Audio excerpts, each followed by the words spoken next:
따뜻한 감성, 차가운 이성, 정확한 분석이 함께합니다. 뜨거움과 따뜻함이 함께하는 시간, 신일의 출발 새아침. 신일의 출발 새아침 3부 순서 이제 본격적으로 시작합니다.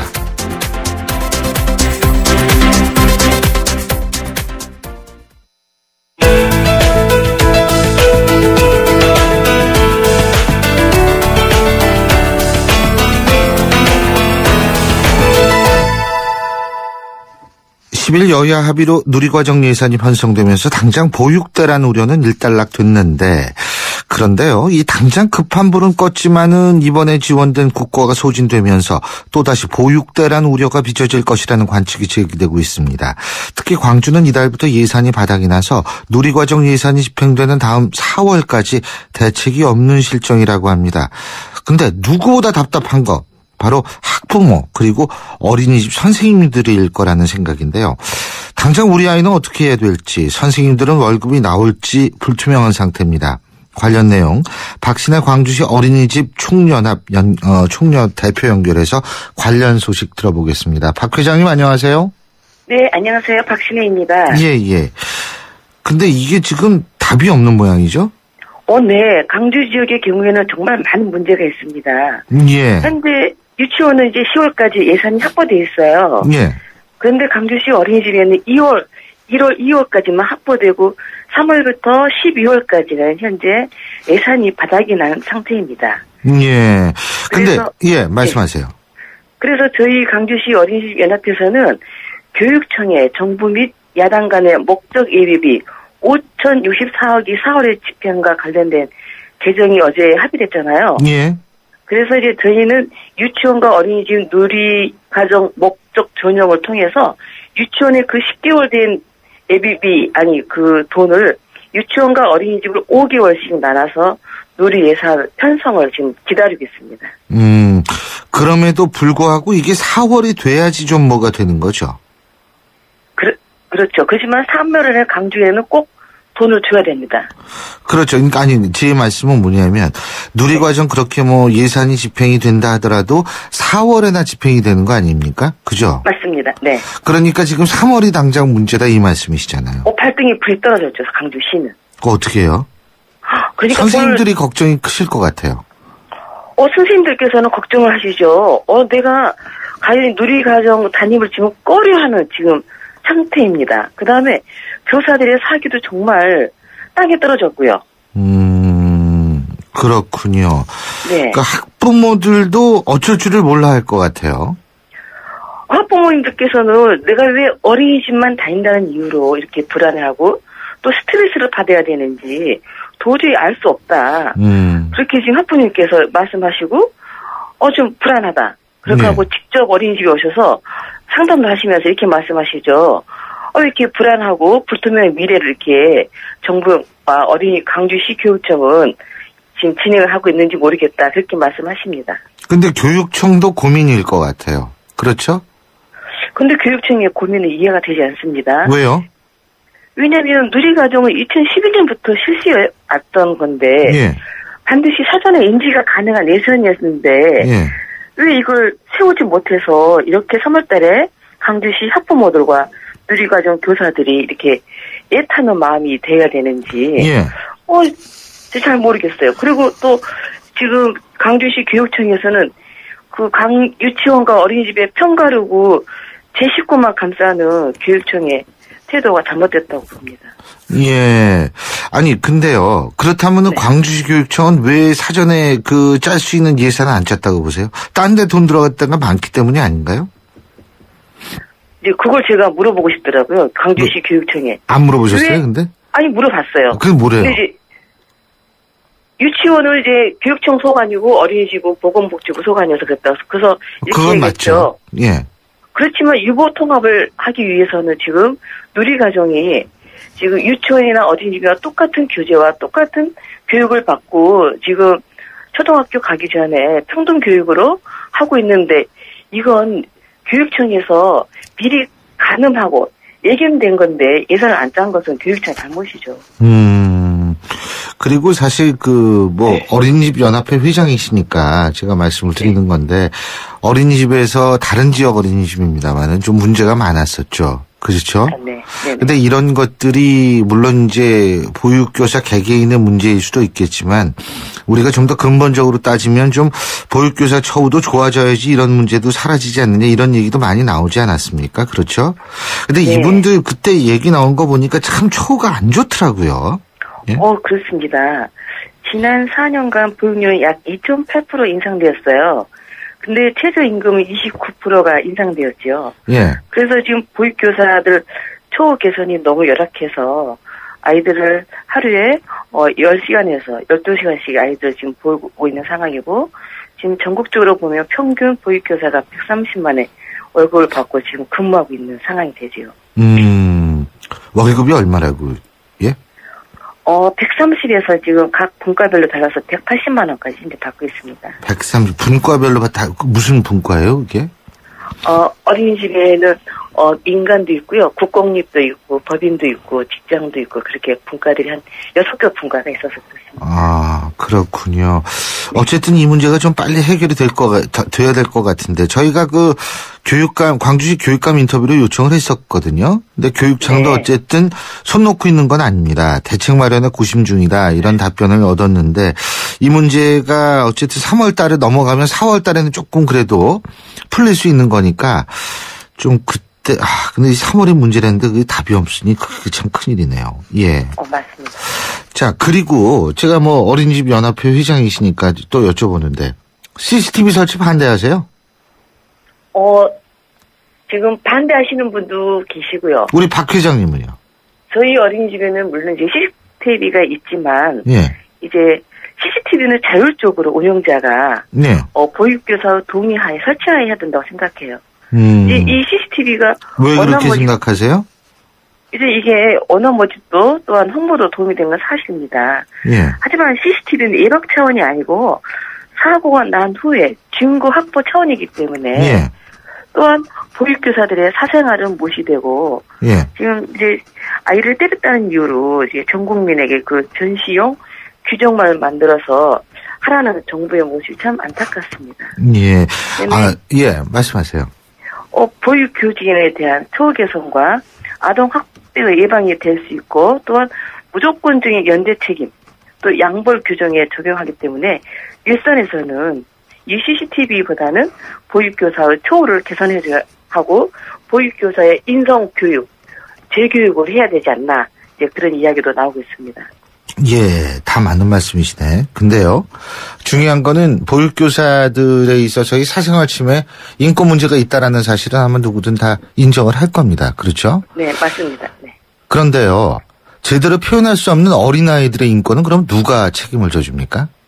그렇기 때문에 CCTV 설치보다는 교실 안에서 근무하고 있는 교사들에게 인성교육을 시키는 건데요. 근데 그거는 이제 그 말씀은 맞는데, 그거는 굉장히 장기간 시간이 걸리는 문제예요. 인성교육 한 달에 한두 번 시킨다고 그러면 1년 만에 사람이 바뀝니까? 그렇게 생각하세요? 보육교사 처우 개선도 물론 중요합니다. 처우 개선도 중요하죠. 제가 아까도 말씀드렸지만 그건 중요한데. 예. 그 CCTV는 설치하는 목적은 예방 차원이 아니라 근데 맞습니다. 그거 이제 사후에 아까 말씀하셨죠. 예방 차원이 네네. 아니라 이제 그거는 일단 사건이 일어난 다음에 그 사건에 대해서 인지하는 측면이다 이러는데 그게 네, 어른들 상대로끼리 얘기를 한다면 그리고 혹은 조금 표현을 잘할 수 있는 연령대의 학생들과 얘기를 한다면 그 얘기가 설득력이 있다 이렇게 생각하시는 분들이 많을 텐데 문제는 표현이 미숙해가지고 자기가 당했더라도 당한 걸 표현을 제대로 못하지 않습니까? 어린아이들이. 그렇다면 그 어린아이들이 어떤 일을 당했는지를 알 수 있는 방법이 없고 그 방법을 그거를 유일하게 알 수 있는 방법이 바로 CCTV가 아니냐 이런 의견이 나오거든요. 거기에 대해서 어떻게 보세요? 저희 입장에서는 CCTV 설치보다는 조금 전에도 말씀드린 것처럼 저는 교사들, 옆반 교사와 원장과 아이들의 눈이 저는 CCTV라고 생각을 해요. 그래서 가장 중요한 거는 조금 전에 말씀드렸지만 질 좋은 교사, 그 다음에 인성이 좋은 교사들이 그 교실에서 비폭력, 그 다음에 평화로운 교실이 되기를 원하는 입장입니다. 그러기 위해서는 보육교사들의 처우 개선이 반드시 돼야지만 이게 CCTV도 좋지만 교실 안에 있는 교사들의 그 조금 전에 다시 말씀드린 그 인성이 좋은 교사들이 정말 강주가 아니라 전국의 교실에 많이 있어야 된다고 저는 생각합니다. 근데 뭐 일반적인 거라고 얘기할 수는 없지만 지난번에 그 풀스윙으로 어린아이 때렸던 그 교사 같은 경우에 다른 반에 있던 선생님들이 인지했을 가능성이 높다는 겁니다. 예? 네, 맞습니다.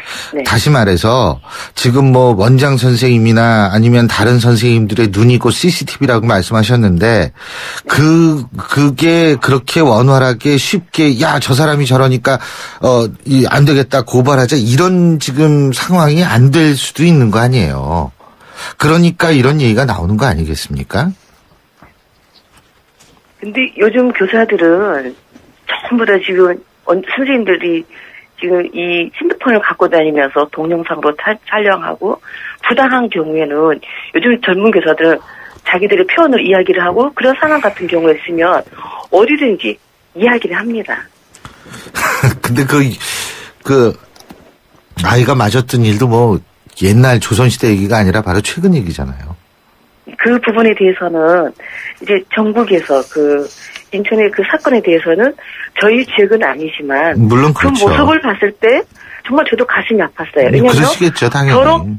저렇게 아이한테 예. 저렇게 해야 되는지 왜 교사가 그렇게 했었나야 되는지 예. 그렇게 하면 안 되는데 그렇기 때문에 조금 전에 말씀드린 보육교사, 초월교선이 반드시 이루어져야만 된다. 그거는 뭐 누구든 다 공감할 겁니다. 근데 그것만 가지고 될 수 있을까에 대한 이견이 있기 때문에 여쭤본 거고요.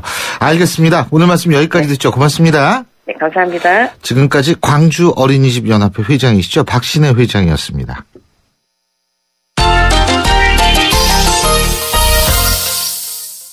스포츠 소식 알아보겠습니다. 경향신문 김세훈 기자 연결합니다. 김세훈 기자? 네, 안녕하세요. 예. 먼저 프로농구 플레이오프에서 약체로 분류됐던 전자랜드가 서울 SK를 또 꺾었네요. 또. 그죠? 네. 예, 1승만 더 하면 4강에 오르죠? 그렇습니다. 그저께 말씀드릴 때 전자랜드가 SK를 꺾었다. 이게 예. 좀 이변으로 평가된다. 이런 말씀을 드렸었는데요. 어제 2차전에서도 역시 전자랜드가 SK를 잡았습니다. 1점 차, 76대 75, 1점 차로 승리를 했고요. 예. 6강 플레이오프가 오전 3승승제니까요. 예. 1차전, 2차전을 전자랜드가 모두 원정에서 이겼습니다. 예. 그러니까 3차전, 4차전은 다 이제 홈으로 돌아오게 되거든요. 인천 삼산월드체육관으로 치르게 되는데 예. 그 3, 4차전 중에서 한 경기를 이기면은 이제 3승을 거두면서 4강에 올라갈 수 있게 됩니다. 예. 전자랜드가 1차전에서는 3점포가 무려 58%의 성공률을 보이며 승리를 했고요. 3점포가 또 이렇게 정확하게 계속 터질 수는 없으니까 2차전은 3점포로 이기긴 좀 어려울 거다 이런 생각을 했고 어제도 경기에서는 전자랜드가 좀 끌려갔습니다. 네. 근데 막판에 역전을 시키며 승리를 했는데 SK 입장에서는 막판 자유투를 4개를 얻었거든요. 예. 네, 그거를 그중에 한두 개만 넣었으면 이길 수가 있었는데 자유투 4개를 모두 다 실패를 했어요. 그러면서 근데 그 자유투 실패하고 나서 이어진 전자랜드가 포웰이랑 외국인 선수가 골을 계속 넣으면서 경기를 뒤집은 거죠. 그러니까 SK 입장에서는 자유투가 보통 팀 성공률이 한 70% 안팎은 보통 기록을 하거든요. 근데 그 4개를 모두 다 놓쳤으니까 좀 어이가 없는 그런 상황이고 전자랜드 입장에서는 운이 좀 따랐다고 볼 수가 있죠. 예. 자유투 파울 작전을 일단 했는데 그 파울 작전으로 해서 상대에게 내줄 수밖에 없는 자유투를 상대가 4개를 모두 다 실패했고 그러고 나서 이어진 공격을 전자랜드 모두 다 성공을 했고요. 네, 그러면서 경기가 72대 75로 뒤진 40초 한계로 72대 75로 3점 차로 뒤졌는데 그거를 76대 75 그러니까 상대가 자유투 4개를 실패하면서 점수를 못 올릴 때 전자랜드는 2차례 공격을 점수로 올려서 연결을 시켜 4점을 보태서 1점 차에 승리를 거둔 거죠. 이쯤 되면 전자랜드가 역대 기록을 보면 1, 2차전에 모두 승리한 팀이 모두 다 16강에 갔습니다. 모두 다 4강에 갔어요. 기록상은 그러니까요. 현재 분위기도 그렇고 전자랜드가 4강행에 거의 9분응선 이상을 넘었다고 볼 수가 있습니다. 그렇군요. 그리고 오늘 유난히 CCTV 얘기 많이 하게 되네. 그 작년 프로야구 롯데구단에서 그 CCTV 설치했다가 그 선수들 사찰하게 통해서 곤욕을 치렀던 그 일이 있었지 않습니까? 어제 네네. 국가인권위원회가 조사 결과 발표했죠? 그렇습니다. 예. 이렇게 발표가 나왔습니다. 롯데가 선수들에 대해서 헌법상 사생활과 비밀, 개인정보의 자기결정권을 침해했다. 예. KBO에게는 재발을 방지하는 실효성 있는 대책을 마련하라. 이런 의견을 냈습니다. 아시다시피 국가인권위원회 조사 발표가 법적 구속력은 없습니다. 그런데 이제 이렇게 조사를 면밀해서 발표를 하니까 이제 어느 정도 그 무게감이나 이런 거 충분히 있고요. 그렇죠. 롯데도 곧바로 보도자를 냈습니다. 그래서 결과에 이제 완전히 수긍한다. 이런 얘기를 이제 했고요.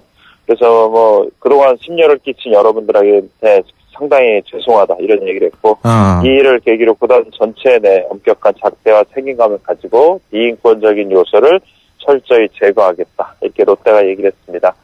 프로야구 선수협의회도 다시 이런 일이 있으면 안 된다.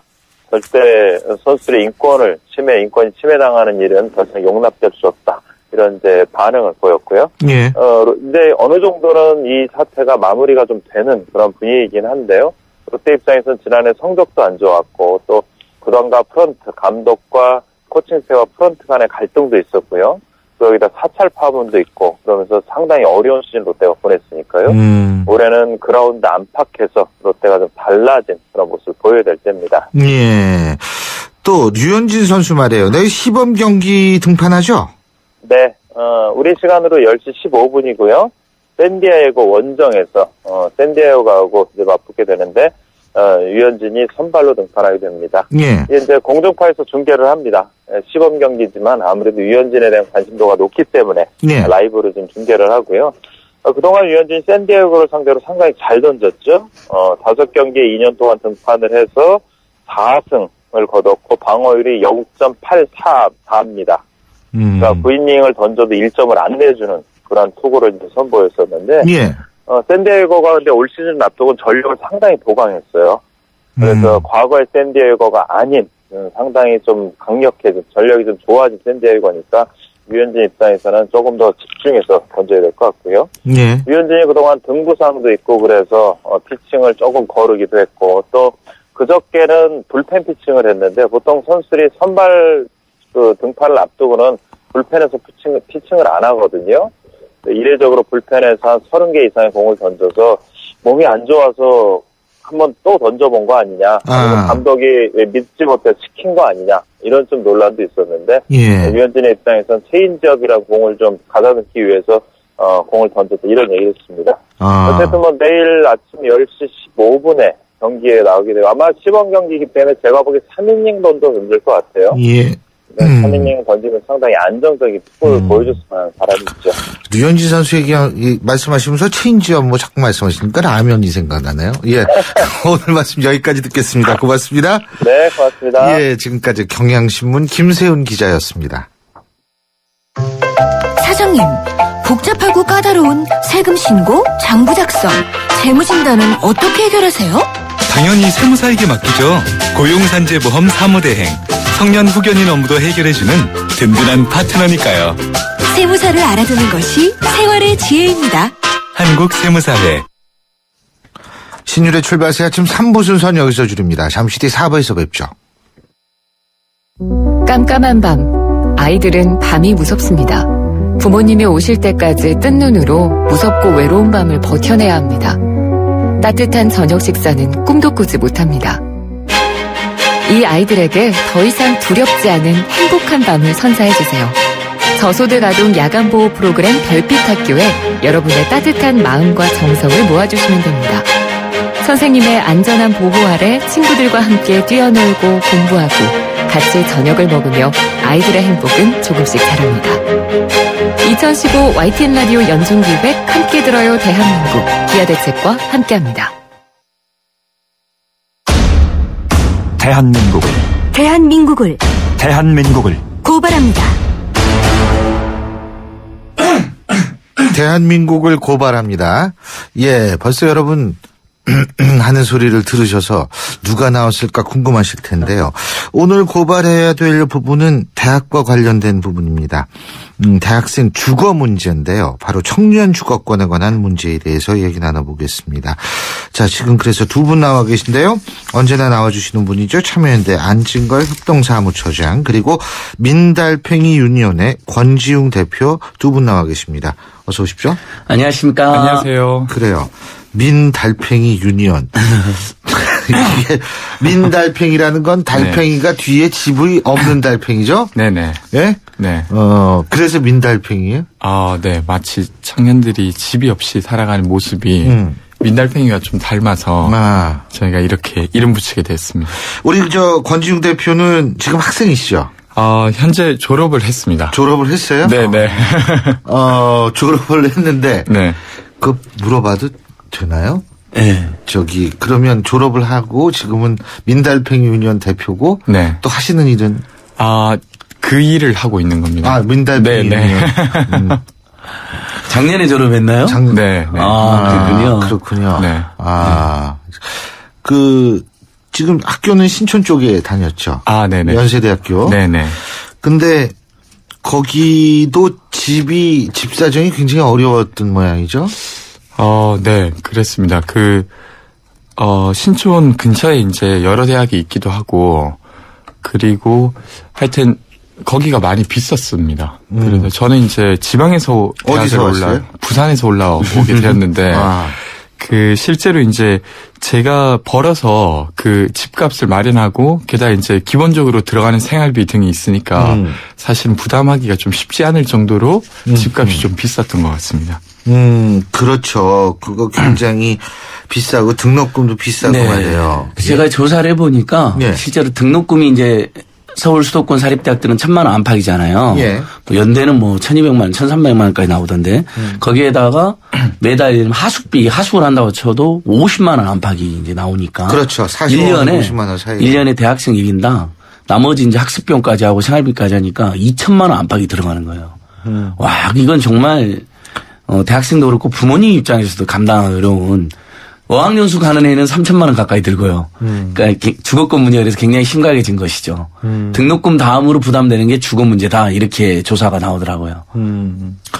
맞아요. 아니 근데 우리 권지웅 대표는 서울시 명예청년 부시장이라고 그러네. 네. 맞아요? 네네. 그럼 박원순 시장한테 얘기 좀 해요. 뭐 하고 있냐고. 네? 안 그래도 좀 이야기를 하고 있기는 합니다만. 이야기 듣고 해야죠.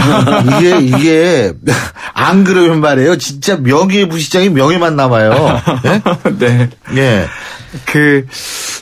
저는 이제 청년 명예부시장이라고 해서 실제로 청년들의 목소리를 시장에 반영시키기 위해서 활동을 하고 있는데, 또 이제 주로 제가 주거와 관련된 활동을 했었다 보니까, 기숙사를 확충하기 위해서 서울시가 해야 될 역할이거나, 혹은 아니면 서울시 차원에서 청년들을 위한 공공임대주택을 공급하거나 등에 대한 이야기를 계속 해오고 있습니다. 근데요. 그게 이제 서울시 입장에서 볼 때는 또 힘든 측면은 분명히 있어요. 네. 뭐냐면, 자, 보십시오. 신촌에서 기숙사를 짓겠다고 그러니까, 더 짓겠다 그러니까, 난리가 났어요. 주위에서 하숙하시는 분들이, 학생을 대상으로 장사를 하느냐. 근데 사실은 그러니까 이게 균형점을 찾기가 굉장히 힘들 텐데, 제가 사실 우리 권 대표한테 좀 더 물어볼게. 레지던스 컬리지라고 그래서 RC라고 그러죠. 기숙사를 많이 지어가지고 1학년 학생들은 전부 기숙사 생활을 하게 되는 겁니다. 우리 권 대표가 나온 연세대학교 같은 경우에는 송도 캠퍼스에 기숙사를 많이 지어서 1학년 때는 송도 캠퍼스 기숙사에 살게 하지 않습니까? 제가 알기로는 이화여자대학교도 이화여자대학교는 서울에다가 이제 지어가지고 그렇게 이제 하게 하고. 그러니까 지금 이제 대학들이 대부분 다 RC 체제로 가면 1학년 때 이렇게 좀 있다가 하면은 그래도 좀 나아지지 않을까요? 어떻게 보세요? RC나 이런 제도로 하게 되면 실제로 기숙사 수용률 자체는 높아지고 게다가 1학년 전부를 수용하는 프로그램이다 보니까 기숙사 확충이 되게 되는데 문제는 비용입니다. 사실은 이제 그 근처에 산다 하더라도 RC 프로그램이 제동되게 되면, 그러니까 사실은 거의 모두가 기숙사 생활을 해야 하게 되는데. 그렇죠. 근데 이제 이 기숙사를 짓는 과정에서 학교의 돈으로 직영으로 짓게 되면 사실은 2인 1실 기준으로 월 12만 원 정도가 적정한 임대료입니다. 근데 지금은 연세대학교의 경우도 송도 캠퍼스에 2인 1실 기준으로 해도 30만 원 정도가 민자군요, 민자. 근데 사실은 아니에요? 원래 민자의 방식이 아니었음에도 불구하고 그 일전에 지어진 민자 기숙사의 비용과 직영 기숙사의 비용 사이 어느 정도의 비용을 그냥 책정해서 지금 부과하고 있는 그런 상황입니다.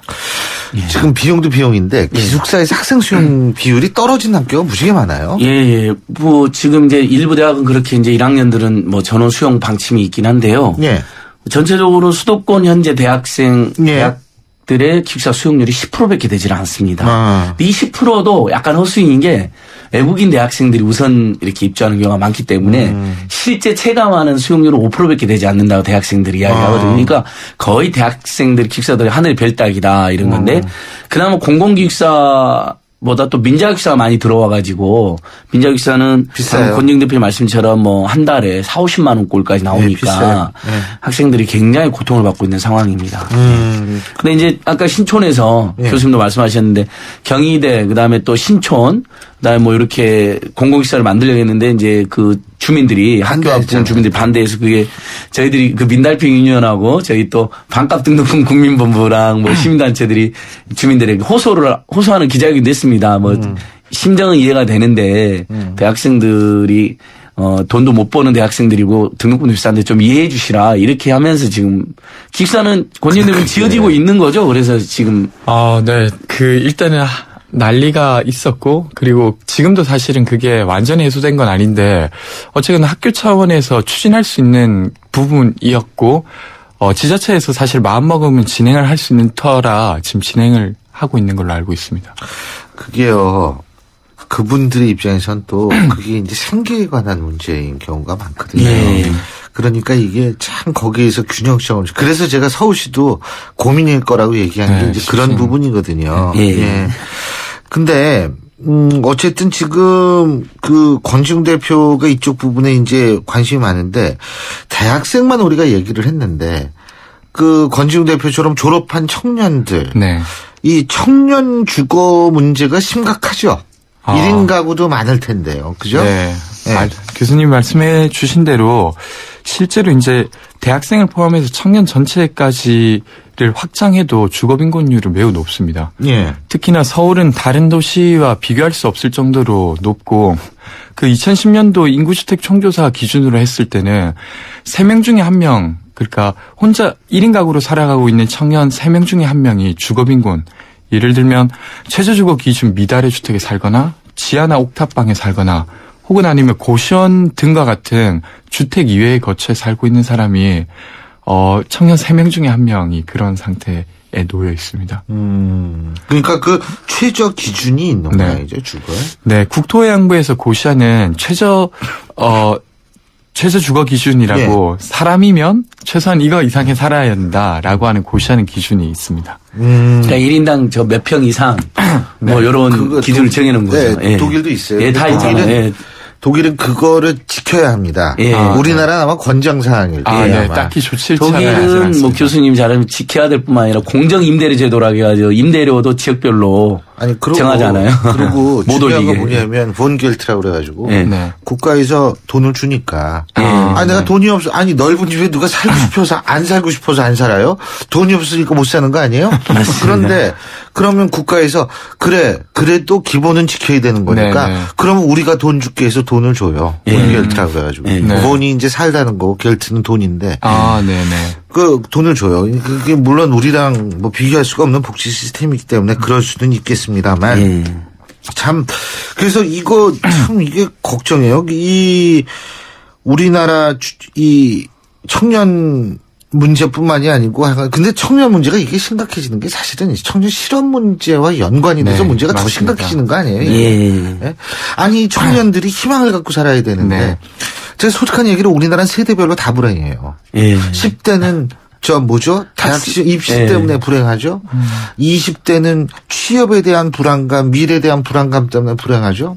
30대는 힘들게 어떻게 취직을 한번 해봤는데 도대체 여기서 안정을 찾을 수가 없어서 미래에 대한 불안감은 더욱더 가중돼서 불안하죠. 40대부터는 노후가 불안합니다. 이제 노후에 내가 어떻게 해야 되느냐. 이거 불안합니다. 50대는 뭐냐면 노후는 고사하고 애들 시집장가 보내야 되는데 이거 어떻게 해야 되느냐. 당장이 불안해지는 세대. 이렇게 되면 대한민국 전체가 불행할 수밖에 없어요. 이게.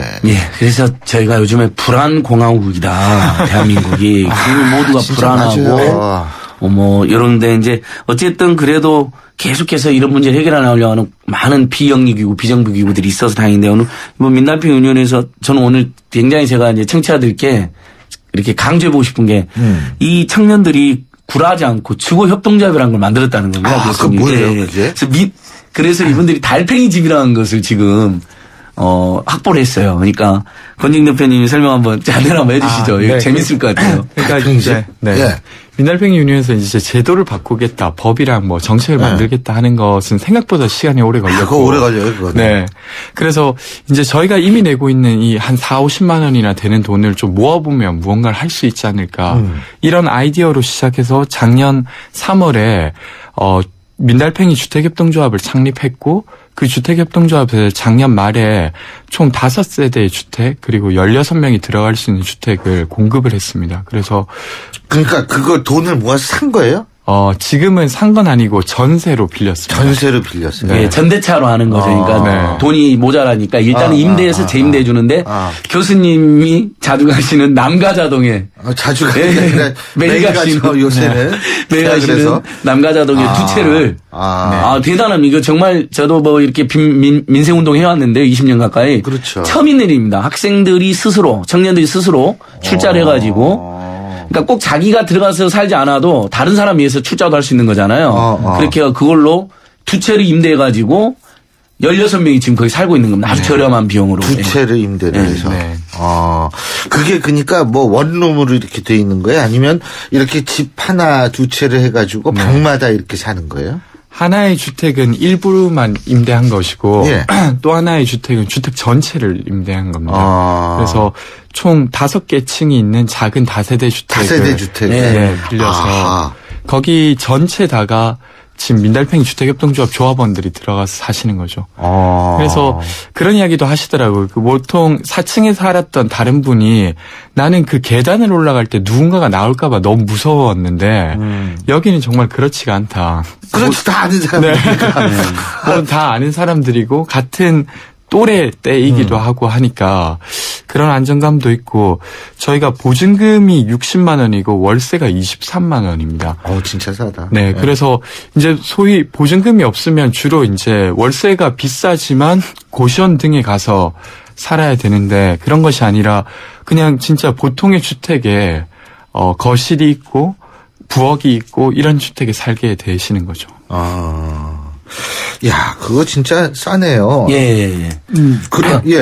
이런 것들이 좀 이렇게 퍼지면은 참 좋을 것 같아요. 그러니까 일종의 이제 사회주택 개념이죠. 우리는 공공임대주택이라고도 하는데 정부나 지자체에서 사실 그걸 많이 공급에 좀 제한되는 우리 선진국 평균 한 20% 정도 임대주택 재고가 있다고 하는데 우리는 한 5% 정도밖에 되지 않습니다. 그래서 서울시만 해도 임대주택 신청으로 기다리고 있는 청년 시민이 10만 명이 넘습니다. 이분들은 지금 이제 민간 임대차에서 2년에 한 번씩 쫓겨나야 되니까 전월세 폭등하면 갈 곳이 없어지나 그래서 더 시골로 막 밀려나고 그러는 건데 근데 예를 들면 정부나 지자체 공공임대주택 많이 늘리고 공약대로 그 다음에 또 그걸 기다리지 못하는 분들은 저렇게 자구책을 써가지고 협동조합 형식으로 이렇게 늘려나가면 주거 문제가 서서히 해결되지 않을까. 그래서 오늘 민달팽이 유니온을 우리 시민들이 많이 응원해줘야 될 이유가 거기 있다고 생각합니다. 그렇습니다. 근데 제가 궁금한 게 뭐냐면 그 집을 소유하고 있는 분들한테 손해를 나면서까지 당신 집을 빌려주시오 이렇게는 할 수 없는 거죠. 그러니까 제 가격으로 전세를 빌리는 거죠. 그렇죠. 제 가격으로. 근데 그게 그 4층짜리인가 5층짜리 다세대 주택이면 전세도 만만치 않을 텐데. 저희가 1호, 2호라고 나누어서 공급을 했는데 2호 주택이 전체 주택을 빌린 것이었는데요. 그때는 총 6억 8천만 원이 전세값만 있었습니다. 네, 전세값만. 필요했습니다. 그래서 거기를 공급할 때는 저희가 사회투자기금이라고 하는 정책기금의 심사를 받아서 거기서 5억 원을 지원받았습니다. 그러니까 사회주택의 개념이 원래 공공의 자원과 민간의 조직된 자원이 함께 만나서 공급하는 주택을 말하는데 딱 이 두 번째 모델이 딱 그런 모델이었던 거죠. 그래서 5억 원은 정책자금으로 빌리고 나머지 2억 원은 저희가 자구책으로 이렇게 빌려서 공급을 한 것이고 그렇게 이제 정책자금으로 빌리다 보니까 이자도 저렴하고 하다 보니 저희가 아까 말씀드린 가격대로 임대를 할 수 있게 되었습니다. 그런 제도가 있군요. 네. 그 5억은 어차피 또 갚아야 되는 거잖아요. 물론 그거는 저렴하게 빌리는 거죠. 예, 전세값을 줬으니까 그 전세를 받아가지고 갚으면 되는 거니까. 그거는. 그렇죠. 그리고 또 토닥토닥 협동조합이라고 해서요. 청년 대학생들 고통받고 있는 분들 많잖아요. 이분들 도와주는 또 그 청년 일종의 청년은행 같은 게 설립이 되어 있어요. 그러니까 요즘 정말 협동조합이 여기저기 생겨가지고 자본주의 시대의 대안으로 작용하는 것 같아요. 거기로부터도 일부 빌렸죠. 안 그래도 저희가 그 2억 원을 마련하는 것도 사실은 저희한테는 정말 쉽지가 않았는데 그때 이제 급하게 계약금을 치러야 될 때 토닥토닥 협동조합에서 돈을 빌려주셨습니다. 목돈을. 1,500만원을 빌려주셔가지고 저희가 되게 요긴하게 잘 쓰고 이제 갚아 나가기 위해서 잘 운영을 하고 있습니다. 토닥토닥 해줬네요. 예, 그러니까요. 이름도 재밌잖아요. 민달팽이 유니온. 오늘 그래서 저는 청취자들께서 좀 살포시 웃으셔도 되는 게, 야, 이 험난한 시대에도 그래도 꿈과 용기로 이렇게 사회적 연대로 돌파를 뚫는 분들이 있구나. 민달팽이 유니온, 청년 유니온, 토닥토닥 협동조합. 이분들이 정말 열심히 활동하고 있거든요. 그렇습니다. 그런데 이제 한 가지 걱정이 되는 게 지금은 이제 이렇게 되지만 이게 이제 또 나중에 전세값이 어떻게 되느냐에 따라서 점점 서울시 외곽으로 밀려나가는 거 아닌가 이런 걱정도 사실 되거든요. 이게 사실은 그 도시정책적 차원에서 이걸 사실 접근을 해야 되는 거지 그 부분도 굉장히 필요할 것 같아요. 네. 안 그래도 저희가 이제 공급한 내용을 말씀드린 많은 분들이, 이게 그러면 저희는 지금 5년 계약을 했는데, 5년 뒤에는 어떻게 되는 거냐, 이런 우려를 많이 해주세요. 그래서 이제 저희가 올해 이제 공급하려고 하는 집들은 가능하면 매입하는 것까지도 고민해 보려고 하고 있습니다. 매입까지. 네, 실제로 이제 전세 가격이랑 매입 가격이랑 한 1억 5천만 원 정도 차이가 났는데, 그 당시 저희에게는 너무 큰 돈이라서, 그럼요. 엄두를 못 냈지만 사실은 길게 생각해보면 목돈을 마련해낼 수 있다면 그것도 나쁜 방법은 아니겠다 고민하고 그러니까 있습니다. 매입까지. 현재 서울 지역의 전세가가 평균 3억이 넘어갔고요. 주택으로 치면 1% 정도가 매입가하고 전세가의 비율이 거의 비슷해진 90%까지 이제 통계 나와 있거든요. 그러니까 저 말씀 일리가 있는 거죠. 조금만 더 비용을 내가지고 매입을 해서 공공임대로 일종의 이제 이렇게 하겠다는 거니까. 근데 결국 민달팽이 유니온의 시민들의 후원이라든지 청년들의 이런 조합원 가입 이런 게 많아야지 또 그런 것도 가능한 거 아닌가요? 네. 그러니까 저희는 사실은 이제 월세 임대료가 들어오고 있어서 전체로 보면 지금 되게 안정적으로 운영을 하고 있습니다. 근데 문제는 목돈이 없다는 게 저희가 가진 어려움인데 저희가 지금 최근에 이제 100만 원을 3년 동안 2.5%로 연 2.5%로 빌려달라고 하는 캠페인을 하고 있거든요. 그래서 1억을 모으는 걸 목표로 하고 있는데 이런 것처럼 실제로 지금 시중은행에 저금을 한다 하더라도 한 2.2%대 초반으로 3년 만기 정금을 든다 하더라도 그 정도인데 저희를 신뢰하신다면 여기에 맡기는 것도 2.5%. 민달팽이 유니온이 더 주는 거네요. 이자를 더 주는 건데요. 그래서 그런 것도 하고 있으니 지금은 이렇게 작게 하고 있지만 나중에는 보증이나 이런 것들 제도를 갖추고 좀 더 잘할 수도 있지 않을까 싶습니다.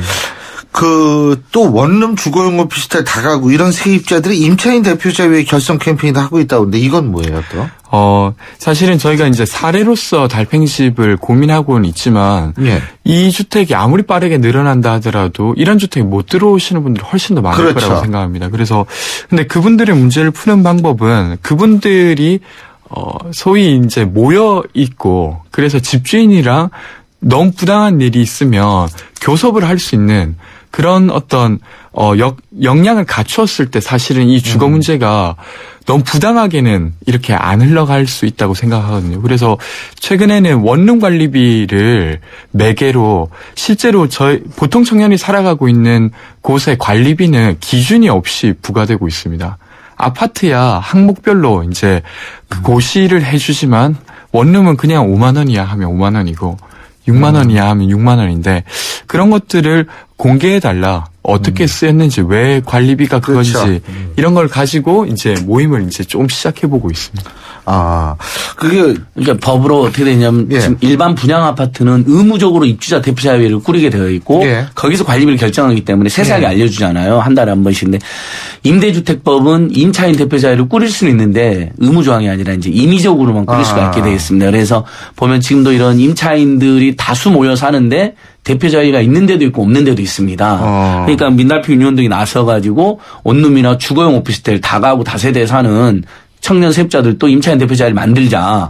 만들고 특히 거기에다가 원룸이나 주거용 오피스텔은 관리비 기준이 애매하고 불분명하니까 그런 기준을 만들어서 우리 저 아파트에 가보면 한 달에 한번 자세히 주잖아요. 거기 보면 경비에 얼마, 뭐 청소에 얼마, 전기 얼마 이렇게. 근데 안 해준단 말이죠. 원룸이나 주거 오피스텔은. 근데 거기에 사는 사람 굉장히 많거든요. 우리나라 국민들. 그렇게 투명하게 주거 관리 비용을 내자 이런 캠페인이 굉장히 의미가 큰 캠페인이라고 생각됩니다. 그렇죠. 그런데 이제 그런 것들이 성공적으로 되기 위해서는 제도적인 뒷받침도 있어야 되고 정부나 지자체에 있어서의 어떤 뒷받침도 있어야 될 것 같은데 이 무주택 서민들을 위해서 이 중앙정부나 지자체가 해야 될 또 다른 정책들 많죠? 네. 말씀드리면 될까요? 네, 말해야죠. 너무 많아가지고. 네. 일단은, 실제로 이제 이 주택 가격이라고 하는 게, 지금은 대부분 빚을, 그러니까 대출을 해주는 방식으로 세입자들 지원하고 있습니다. 근데 이게 당장은 전세금이 부족한 분들에게 매우 요긴하게 쓰일지 몰라도 전체로 보게 되면 오히려 더 어려운 국면으로 가게 되는, 그러니까 오히려 가격이 오를 수 있는 어떤 배경을 만들어주게 되고 최근에는 월세까지도 정부에서 대출해주겠다고 이야기를 하고 있습니다. 근데 저는 이 정책 기조에 대해서 좀 다시금 고민을 해봐야 되지 않을까 싶은데요. 실제로 그 청년 세입자 혹은 아니면 청년을 넘어서 많은 세입자들이 어려움을 겪고 있는 거 가격적인 부분입니다. 그러니까 자신의 소득으로 주거비를 마련하기가 너무 어려워서 생기는 문제라고 하면 이 가격을 어떻게 할 것인가가 핵심 내용으로 있어야 되는 것이죠. 그러기 위해서는 아까 이야기해 주신 대로 독일에서 주거비, 그러니까 너무 높은 주거비를 보조해 주는 제도를 둔다던가 혹은 아니면 그 공공임대주택이 일정 정도 늘어나서 시장에서 민간임대주택이랑 경합하게 해서 사실은 가격 통제력을 간접적으로 갖게 한다.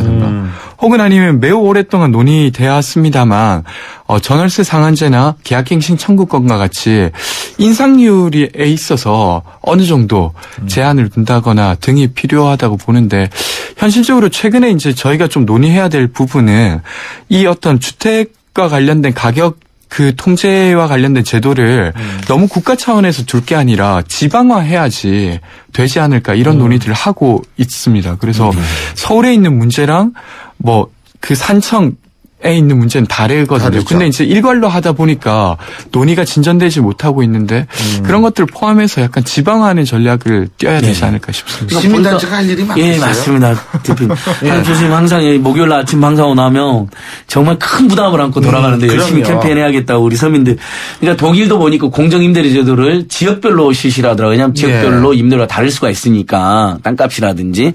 그래서 저희도 그런 대안인데 다행히 지금 국회에 서민주거복지 특별위원회가 꾸려져 있습니다. 그래서 국회 서민주거복지특별위원회에서 그 계속 논의됐던 전월세 상한제, 그다음에 공정임대료 제도 등을 꼭 이번엔 통과시켰으면 좋겠다 이런 취지고 사실 무슨 가격을 직접적으로 개입해서 못 받게 한다는 게 아니잖아요. 인상률만 일부 제한하겠다는 거든. 지금 등록금도 인상률 상한제 있고 그렇게 인상률 상한하고 있는 제도는 많이 있거든요. 정부가 관리하는. 근데 주거 비용은 사실 낮에는 직장 저녁에는 주택 이 두 개가 있어야 사람이 행복하게 살아갈 수 있잖아요. 그러니까 노동권과 주거권은 세계적으로 가장 중요한 기본권으로 인정되지 않냐. 이런 호소를 드리고 싶습니다. 그렇습니다. 어쨌든 지금 청년뿐만이 아니라 이 서민들이 집 사는 거 사실 전세값이 올라가지고 집값의 뭐 90% 지역이도 뭐 깡통 전세 나오고 이런 얘기 나오지만 하지만 실제로 많은 분들이 아직도 굉장히 집 문제 때문에 고민들을 하고 계시잖아요. 그런 의미에서는 지금 오늘 나온 얘기들을 좀 귀담아 들을 필요가 있겠다. 그리고 뭐 국회에서 위원회 있어가지고 제대로 작동하는 위원회를 제가 몇 개 보질 못했는데 그 위원회는 좀 제대로 작동하는 위원회가 됐으면 좋겠다는 기적과 같은 바람을 가지면서 두 분 말씀 오늘 여기서 줄이겠습니다. 고맙습니다. 감사합니다. 고맙습니다. 지금까지 두 분과 함께했죠. 참여연대 안진걸 협동사무처장 그리고 민달팽이유니온의 권지웅 대표 두 분과 함께했습니다. 사장님, 복잡하고 까다로운 세금 신고, 장부 작성, 재무진단은 어떻게 해결하세요? 당연히 세무사에게 맡기죠. 고용산재보험 사무대행. 청년 후견인 업무도 해결해주는 든든한 파트너니까요. 세무사를 알아두는 것이 생활의 지혜입니다. 한국세무사회. 방금 들어온 속보에 따르면은요, 대통령과 여야 대표가 17일 날 청와대에서 만나기로 했다고 합니다. 만나는 거 중요합니다. 만나야지, 처음에는 그거 만난다고 해서 모든 게 또 만나자마자 소통이 되는 건 아니거든요. 만나고 또 만나고 자주 만나야 소통이 됩니다. 이 여야 정치권도 소통이 돼야지 우리 사회에 있어서의 단절된 구조가 개선될 수 있지 않을까라는 생각이 듭니다. 분명한 점은 사회적 균열 구조의 존재가 아니라 사회적 균열 구조를 어떻게 하면 줄일 수 있는가 하는 그런 부분이라는 건데요. 정치권이 거기에 도움이 됐으면 좋겠습니다. 자, 오늘 순서는 여기서 줄이죠. 전 내일 아침 7시 15분에 여러분 다시 찾아뵙겠습니다. 고맙습니다.